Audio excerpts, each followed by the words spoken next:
At Fuji Oil Ghana, we do not work alone. I cannot even imagine us building this all alone.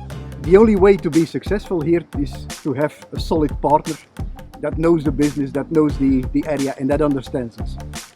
We found that solution in a partnership here in Tebma together with Ghana Nuts.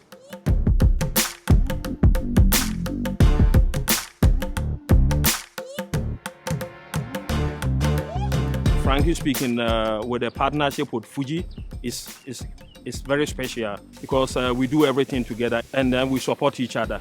They are here looking at a long-term relationship. Growing here together as two companies, as two strong partners, helps also to attract other businesses, contractors, supporting businesses, logistic businesses, and so on. It's a small community, and people are also very happy because they have jobs. We are improving people's life, and for me, that is the most important part of the whole relationship. We learn from each other. Yeah. So the Europeans are very straight. And then Ghanaians sometimes, we dance around things, but now he knows it. Even he can feel it from my face, and then I think he knows how the music is on.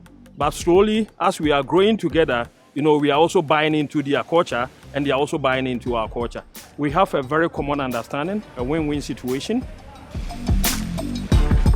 If I look back at the last 10 years that we have been in this partnership together, then I can only be a very happy man, because the partnership grew much stronger over all these years.